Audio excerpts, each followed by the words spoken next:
Hello, everyone. Today, I would like to talk a bit about the problem of evil and presuppositional apologetics, specifically the presuppositionalist response to the problem of evil, which I don't think is a really satisfactory response, and I don't think it actually answers or deals with the problem of evil at all. So, to begin, I guess we should talk about what the problem of evil is. So the problem of evil is a very common argument raised against theists typically by atheists who are essentially trying to demonstrate that the notion of an all-powerful and all good and all benevolent God is self-contradictory. And the basis of this argument is the existence of evil in the world.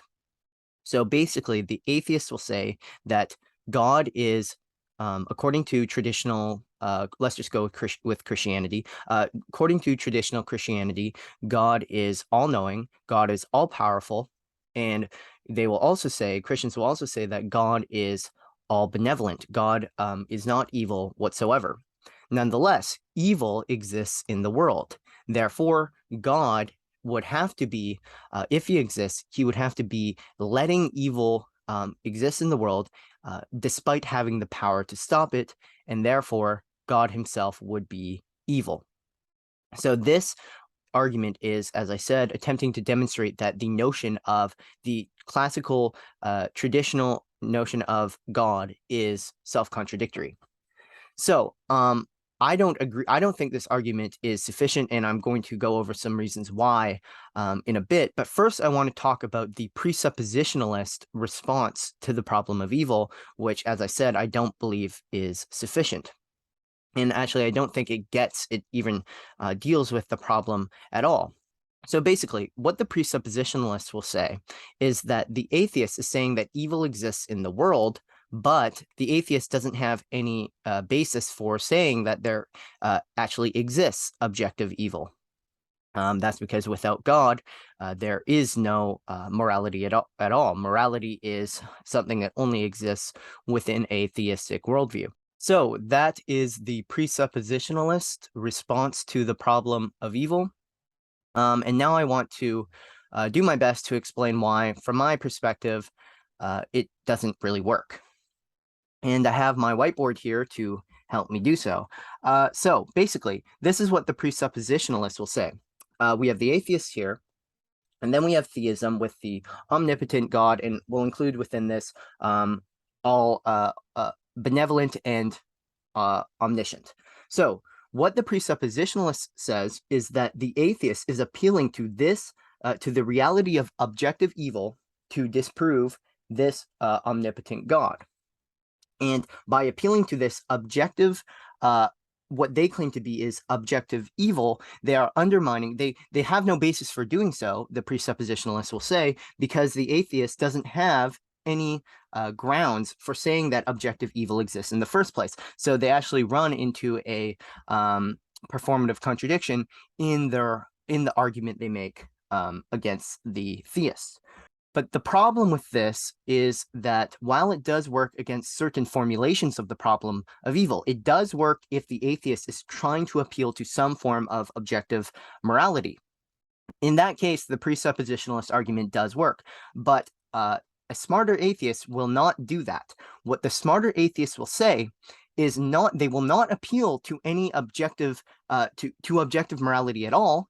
They will just appeal to the belief in objective morality held by the theists themselves. So we'll have to add here objective evil.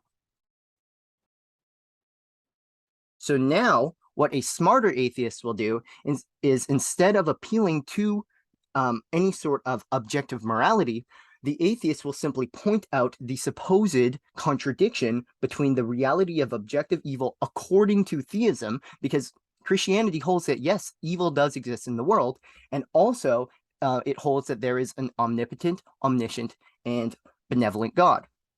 So the atheist doesn't need to appeal to some external objective morality. All they need to do is an imminent critique of the theistic worldview itself. So they will say that God is, according to the classical theistic model of God, God is evil by its own standards. So again, what I'm trying to say here is that the presuppositionalists will say that every formulation of the problem of evil necessarily requires an appeal to objective morality, to the existence of evil. But that isn't the case. If the atheist is simply arguing um, on the basis of the theistic worldview itself and trying to critique the theistic worldview as a self-contained system, as a self-contained worldview.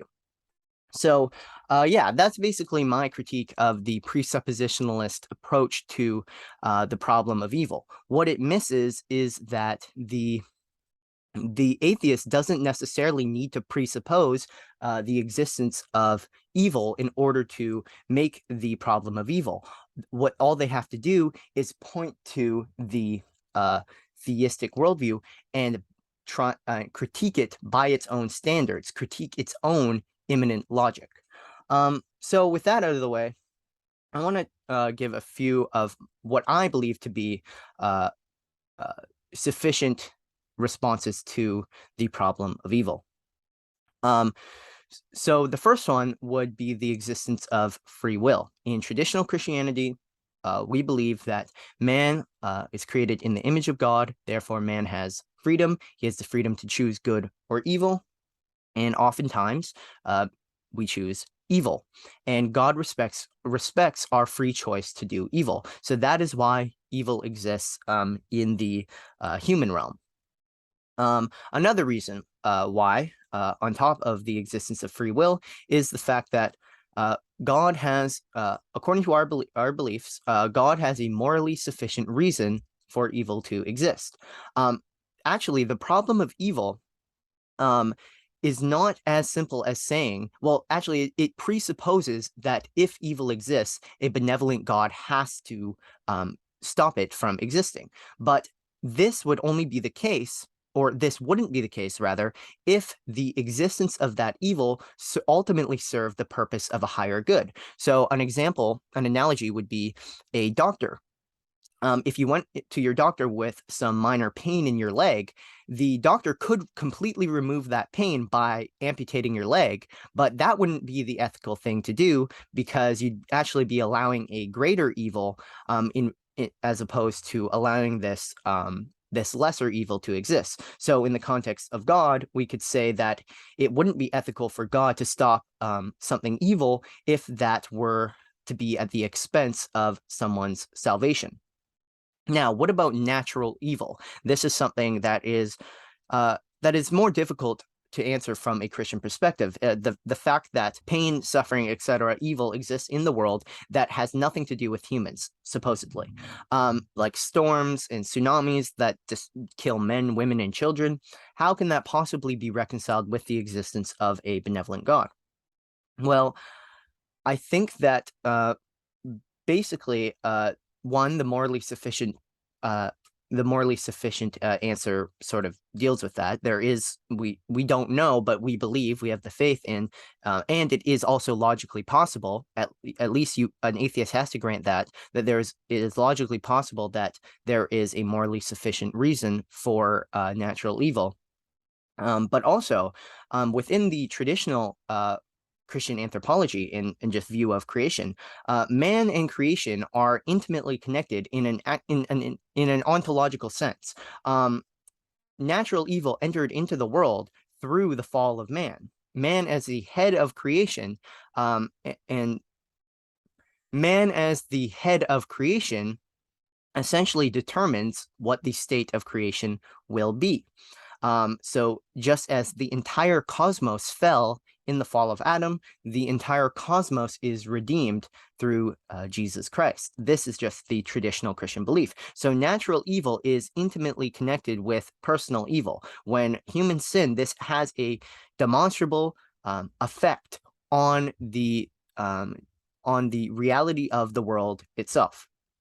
But yeah, so basically that is sort of the basis for why natural evil exists. And I would say the reason why this is compatible with the existence of God is because it is at least logically possible for there to be a morally sufficient reason for natural evil. So now I sort of want to get deeper into this idea of a morally sufficient reason and what that actually could mean.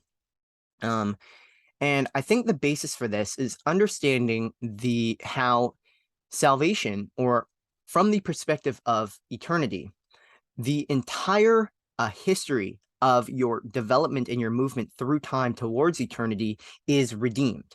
This is what C.S. Lewis talks about in The Great Divorce. So I'll just quote him here. So he says, "Son, ye cannot in your present state understand eternity. When Anidos looked through the door of the timeless, he brought no message back.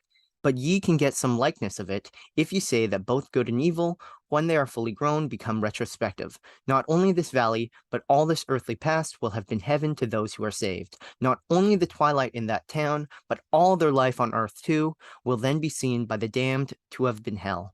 This is what mortals misunderstand. They say of some temporal suffering, no future bliss can make up for it, not knowing that heaven, once attained, will work backwards and turn even that agony into a glory." Unquote.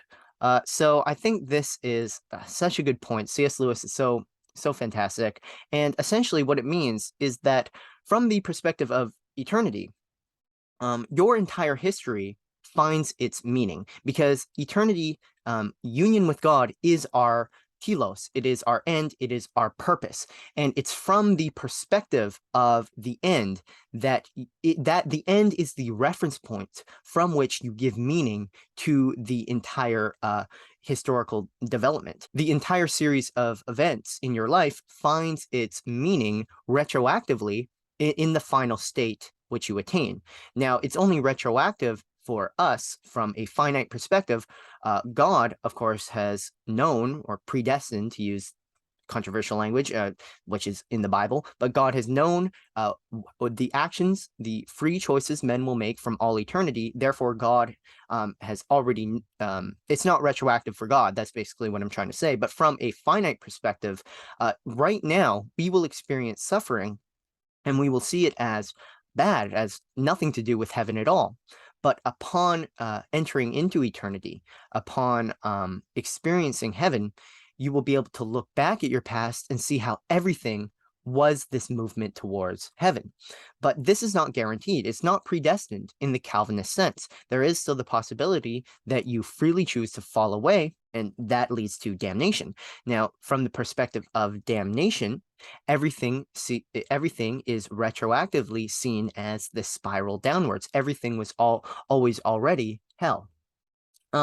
So this is sort of how it works, how evil fits within the personal life of individuals.